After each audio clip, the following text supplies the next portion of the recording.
So we are back with a new video. और block 4 की video है। ये नॉवल है Great Expectations and Charles Dickens ने लिखी है। अगर आपको ऐसा लगता है कि आपको ये नॉवल नहीं आती है या फिर आपने इसको नहीं पढ़ा है तो आप इसे स्किप भी कर सकते हैं। एज आई टोल्ड यू कि आपको सिर्फ 5 क्वेश्चंस करने होते हैं out of 9। So you can skip 4 novels. क्योंकि आपको 5 ही करने हैं तो आप 4 नॉवल्स को स्किप कर सकते हैं, बिकॉज आपको सिर्फ 5 करने हैं। आप कोई भी छोड़ दोगे तभी भी काम चल जाएगा आपका। वैसे तो ग्रेट एक्सपेक्टेशन एक अच्छी नॉवल है, इंटरेस्टिंग भी है। इसे छोड़ने का कोई लॉजिक नहीं है, क्योंकि अगर आपको छोड़ना ही है तो आप हार्ट ऑफ डार्कनेस को स्किप कर सकते हैं, बिकॉज वो बहुत ज़्यादा हार्ड है। और जो उसके क्वेश्चंस आते हैं वो भी बहुत जनरल टाइप में होते हैं। आपको टाइटल को डिपिक्ट करना है या फिर रेस को डिपिक्ट करना है तो वो थोड़ा टफ पड़ जाता है कंपैरिजन टू अदर नॉवेल्स। तो हम बात करते हैं इस नॉवल की इस ब्लॉक में।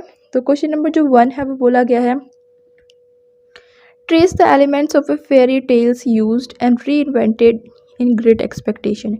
कि ग्रेट एक्सपेक्टेशन में जो फेयरी टेल्स होती हैं, जैसे परियों की कहानियाँ होती हैं, ऐसी चीज़ों को एलिमेंट्स को यूज़ किया गया है और उसे दोबारा से री इन्वेंट किया गया है। एक होता है इन्वेंट, नया नया कुछ हुआ है। एक होता है री इन्वेंट, आपने कुछ दिनों बाद उसे फिर से यूज़ किया। तो ग्रेट एक्सपेक्टेशन में फेयरी टेल्स का जो कंसेप्ट है, एलिमेंट्स है, कैसे यूज़ होते हैं, आपको वो यहाँ पर लिखना है। आप हर एक आंसर के अगर 5 पॉइंट्स भी अपने माइंड में बनाते चलेंगे तो लास्ट में आप फटाफट उस आंसर को लिख सकते हैं।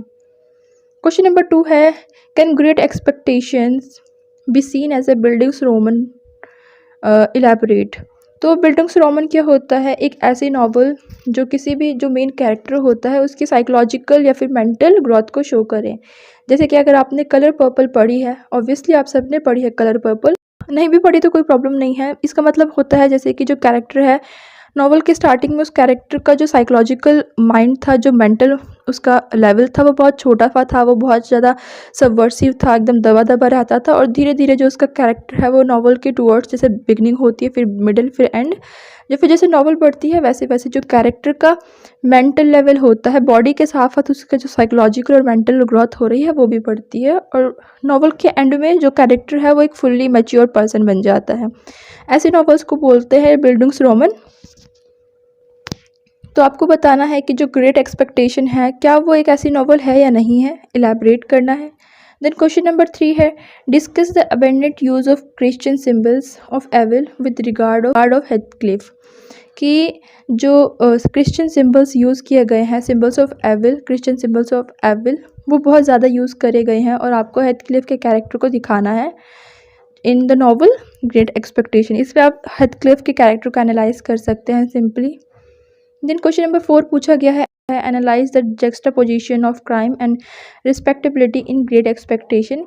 कि क्राइम और जो रिस्पेक्ट होती है उसको शो करना है इस नॉवल के अंदर। कौन कौन से कैरेक्टर इस थीम को एनालाइज कर रहे हैं, डिपिक्ट कर रहे हैं, सिंपली आपको वो लिखना है। अगर आपको ऐसे क्वेश्चंस नहीं आते हैं तो आप सिंपली उसमें समरी भी लिख सकते हैं। उस समरी में जहाँ पर भी क्राइम का पार्ट है उन सब चीज़ों को थोड़ा सा हाईलाइट करके भी लिख सकते हैं।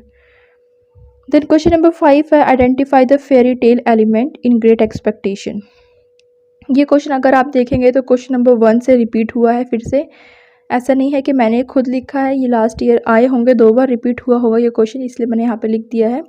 And discuss how they impact the narrative, और ये कैसे नैरेटिव को इम्पैक्ट कर रहे हैं। तो आप इस चीज़ पे स्टार मार्क कर सकते हैं कि जो फेरी टेल्स का एलिमेंट है वो बार बार आ रहा है, तो हो सकता है कि आपके क्वेश्चन में भी ये आ जाए। क्वेश्चन नंबर 6 है, how does George Eliot depict society in transition in Middlemarch. तो ये वाला जो क्वेश्चन है ये मिस्टेक से बाय मिस्टेक इस स्लाइड में आ गया है, ये मिडिलमार्च की नॉवल से था, सो इसे स्किप कर दीजिए। वैसे अगर आपके पास वो मिडिलमार्च नॉवल भी है तो हम इसमें डिस्कस कर सकते हैं। तो इसमें आपको दिखाना है कि जो जॉर्ज एलियट है उन्होंने किस तरीके से अपनी सोसाइटी को डिपिक्ट किया है मिडिलमार्च के अंदर। तो क्वेश्चन नंबर 7 है, write an essay on Middlemarch as a bildungsroman novel. कि जो मिडिल मार्च है वो एक बिल्डिंग्स रोमन नॉवल है। तो आप इसमें देखिए 2 क्वेश्चन रिपीट हुए हैं, एक फेरी टेल का क्वेश्चन है, एक बिल्डिंग्स रोमन नॉवल है, इसको रिपीट किया हुआ है। तो हो सकता है कि इन 2 क्वेश्चंस में से आपके पेपर में भी कोई क्वेश्चन आ जाए। तो ये कुछ 6 क्वेश्चंस थे जो कि ग्रेट एक्सपेक्टेशन से मैंने लिए हुए हैं, और आप इन सब के कुछ की पॉइंट्स बना सकते हैं। आप फटाफट से गूगल कर सकते हैं कि आप इनमें क्या क्या चीज़ें ऐड कर सकते हैं। और अगर आपके पास कोई हेल्प बुक है या फिर इग्नू की बुक्स हैं तो उनमें आपको इनसे रिलेटेड कुछ पॉइंट्स या फिर पॉइंटर्स मिल जाएंगे।